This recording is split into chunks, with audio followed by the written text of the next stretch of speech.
Hi. Hello, sorry for that. I don't know really. That's Today technology is not helping. well, sometimes it can just be like that as well. And I think it's funny that it did that just when we were talking about technology as well.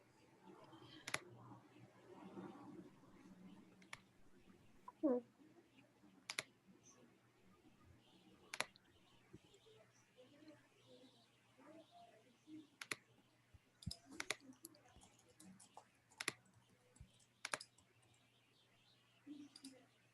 Just giving a few minutes. I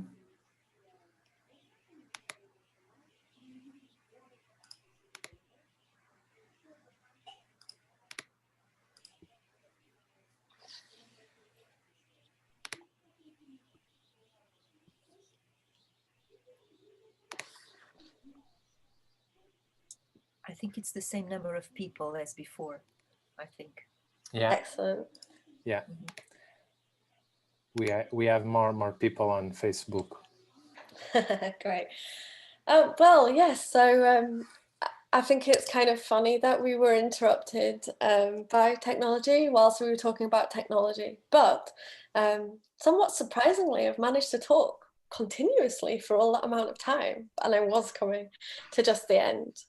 So yeah, I've talked through a little bit about complexity theory, a little bit about food literacy, and how there is potential for food designers to help citizens understand the complexity of food and also engage with the kind of taking action part of food literacy. And yeah, I just need to go to my last slide. What is going on here? 2 seconds. There we are, that's me. And I do have references on the slides for anyone that might want to delve deeper into any of the kind of themes we've gone through today.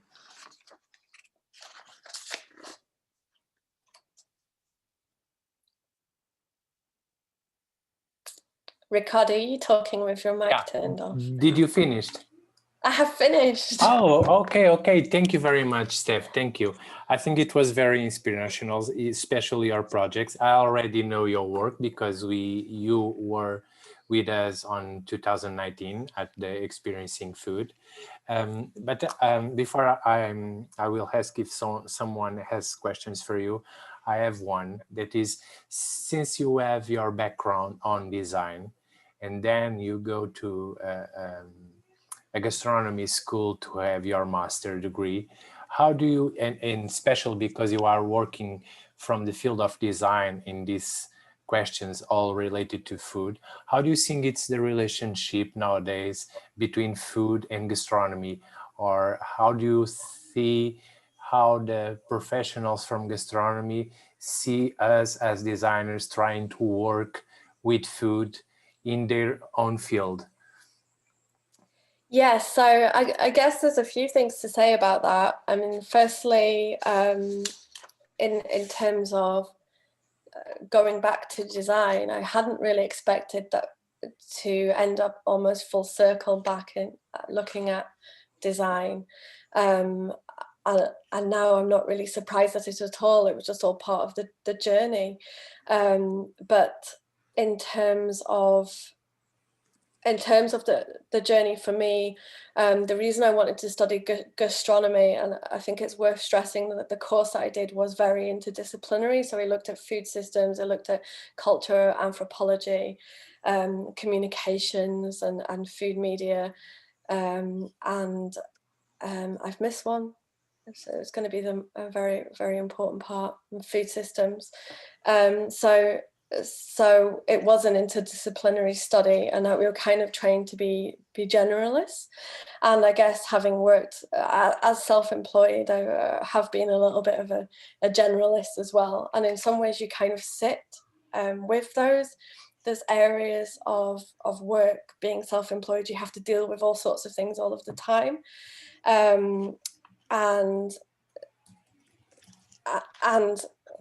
having graduated, I knew in the area of food design as a practitioner. I obviously have other kind of design backgrounds, and my interests in design, for example, the things that I really love are multisensory design. I'm really interested in food and identity and kind of playfulness in gastronomy. But they're very different to kind of some of the professional experience I've had, which is within local food systems, alternative food networks, and that kind of area of food systems. So I think personally, it's been a really good journey for me because I do sit with some of those complexities, and it gives you a chance to kind of evaluate things from lots of different perspectives. Do I think people understand that food and design can be such a wide-ranging subject? I'm not sure. I think it's great that the area of food and design is growing and hopefully will be more understood, but I still think a lot of people think food designers are plating up pretty things or doing product design.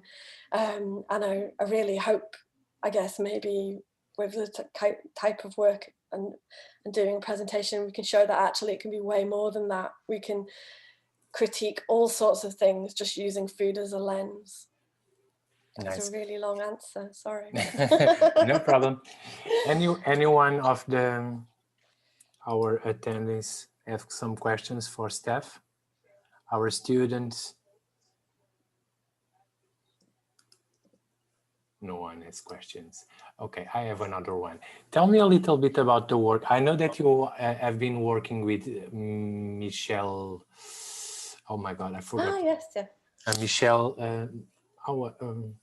Forgot the name. Sorry, Michelle. So I think what you're asking about is I'm part of Charles Michel's Patreon community. Yeah. Can you tell me a little bit about the work that you are developing with him? So the work that's been going on there, I'll just explain a little bit of background to it. Charles Michel is a chef, a cook who has done a lot of research on multisensory experiences, and he was in chef in residence at with Charles Spence in Oxford, and he went on Netflix on a show called The Final Table, which became quite popular, and he got a following, and it was enough to set up a kind of Patreon, kind of a cooking school, but looking at multisensory ways of food. And that's kind of grown to the point that when lockdown happened about a year ago, some of the work he was doing with the Patreon community kind of took on other legs. So the Patreon community started their own on conference sessions. There's been a project looking at professional development. So a lot of people are involved in working in either the food system or as chefs or as designers. So it's really looking at creating a professional network to help people on that journey. And yes, it's kind of just grown on its own. So I'm part of the Patreon community, along with probably hundreds of other people. And I think that's just one of the examples of areas of food and food design that have kind of become these global networks that have happened really since COVID, in that I've seen more and more collaboration globally between people to kind of create their own networks and really hope to create better futures within a food system. Yeah, wonderful. Thank you. Anyone has some more questions? Come on, and our students. I mean, or if there's anything you want to just chat about, I mean, I can comments and things are fine. Our students doesn't have any questions. Are they quiet? Could I ask a question? Yes, of course. Okay, thank you. Well, thank you, Steph. And it's good to see you again. It's lovely to see you again too. Thank you. Could you kind of show us a bit more about the last project that you were talking about, the dinateur?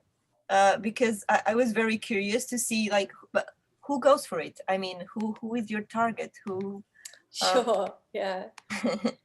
So initially when we were thinking of it, and actually it did come about through a conversation with Ferran, who's doing the next one of the next food talks with you, because at the time I was thinking about looking at creating rituals, and I remember saying to him, showing to him, sorry, I'll just backpedal a bit. He ran a workshop at your eFood conference on playful gastronomy, and I remember showing him a Twitter app called Autoflaneur, which is designed by Harry Josie Giles, and it was all about using these Twitter bot prompts to explore the city. And I showed him that, and I said, oh, maybe, you know, you could use that to discover Lisbon. And it has these like funny little commands, as in walk forward 5 steps, take a picture of this, do a sketch, reflect. You know, it's basically about discovering a city in a new way. And I said, you know, I've been thinking about doing something like this with food. And then so yes, I mean, when I first started discussing it with Harry Josie, who I created the work with collaboratively, the idea was very much to use it within an event, and use it as a prompt for a live event where we're all in a room, we're sitting at a dinner, and then we trust the computer to tell us how to eat whatever food is in front of us. And then obviously at the time when it was created, we went into lockdown in Scotland, and it kind of made me think differently about, well, let's redesign it so you could do this on your own. There is still a possibility to maybe use it at events in the future or do virtual versions.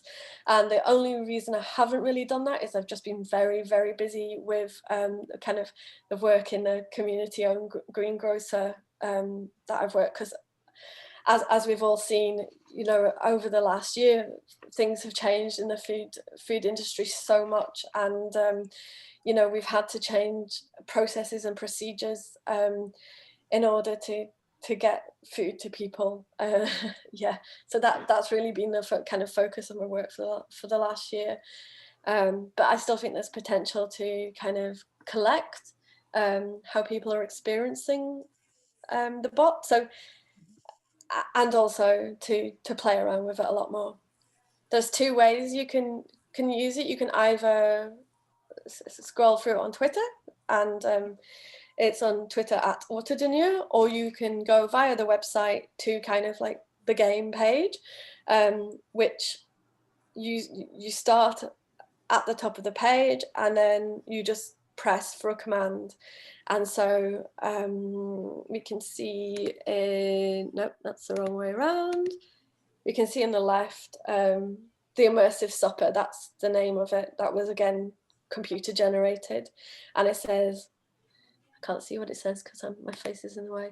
To start, dedicate this ritual to the power of your choice. So once you're ready to do that, then you click on the next prompt, and then it tells you to select 2 delicious morsels, and so you keep clicking on it until it decides that your meal is over.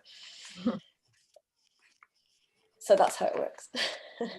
Thank you. Do you have feedback on that? Like, do people? I mean, I could see some examples about the chewing aloud, Yeah. sound, and but there is room for feedback, and all right. So there isn't room for feedback within the experience itself, but I think there's a lot of potential to kind of do it as a group, or do it at a live event, and also collect responses from people who have experienced it, because every Autodenier experience is going to be different, because the commands will always be different, and some of them are very odd. You know, it asks you to do quite strange things in terms of using your senses and things. So yeah, it could be quite challenging for some people or just really fun for other people. So yeah, I think there's definitely potential to play around with it a lot more. And because it is open source, you know, it is it's a design that is a prototype that can be expanded upon and reused, and it's designed to be used in that way. So if anyone is interested in doing any work with it, do let me know. Okay. Thank you. So we have one question here on Facebook from Paula, and she is asking, what was the hardest part of bringing complexity theory into food design? What's the hardest part? Well,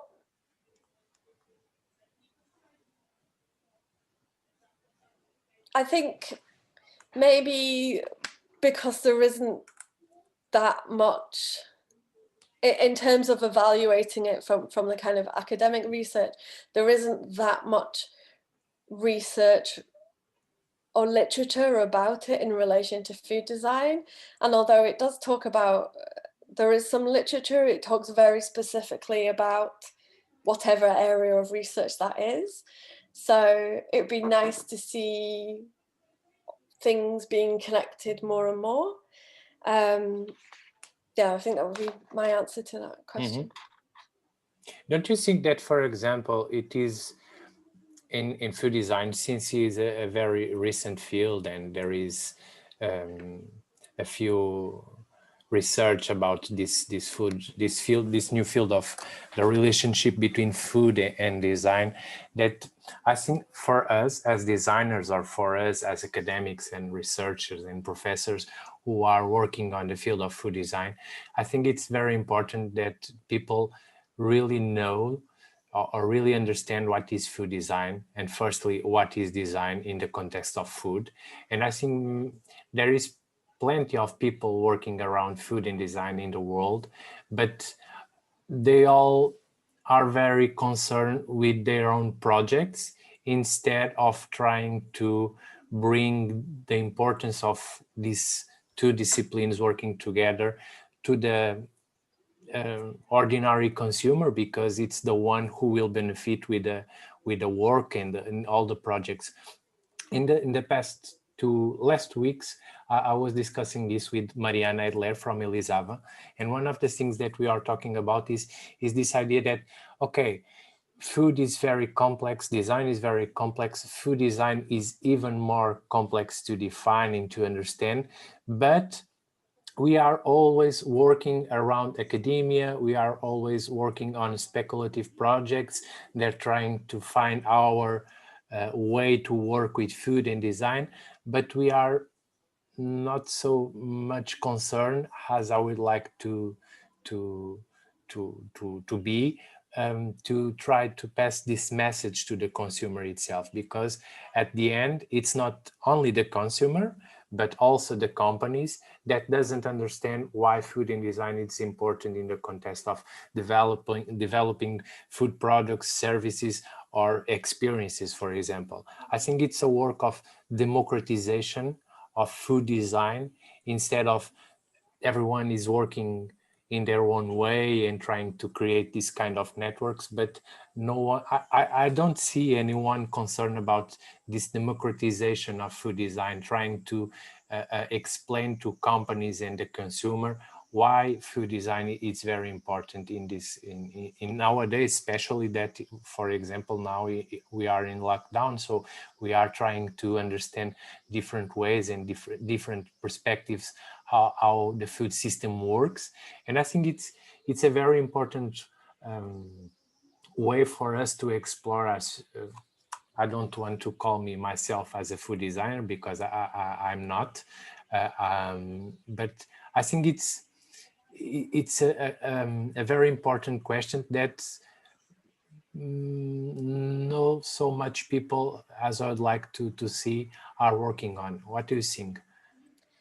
I think it's very similar to some of the parallels in citizenship and food citizenship. And I think we want to move towards food design citizenship, or food and design citizenship. And I think there are real difficulties, because although it is a growing area and a really exciting area, I think it's hard to produce work which is both exciting, engaging, critical, but also pays a living. And yeah, I think if we kind of try to move towards more of a citizenship approach, I think design has a massive role to play in that.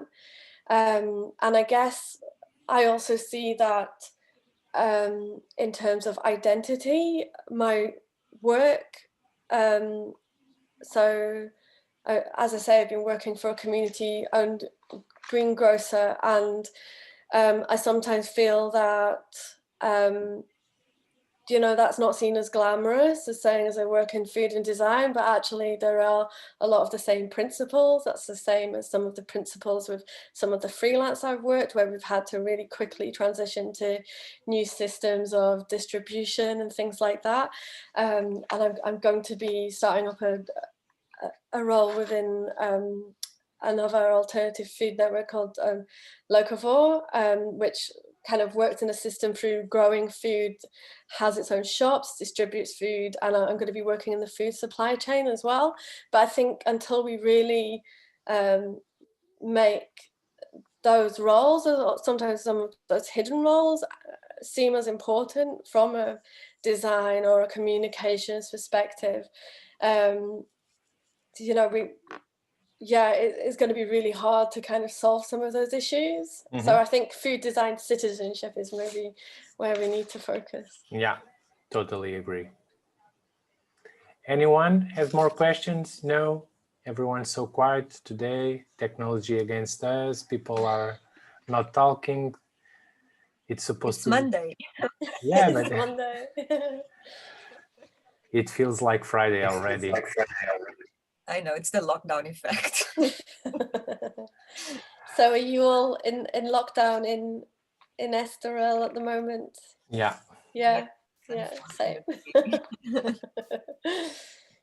Okay, so thank you so much, Steph, for accepting our invitation and share your ideas and thoughts about the work you have been doing.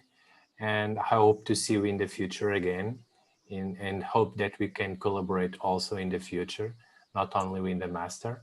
And if no one has anything to say, I will end it our FoodTalk for today. No? No. Thank you, Steph. Well, thank you very much for Thank you, inviting me, and obrigada to you all. Thank Have you, a nice thank you. day. Thank you. Obrigada. Take care, Steph.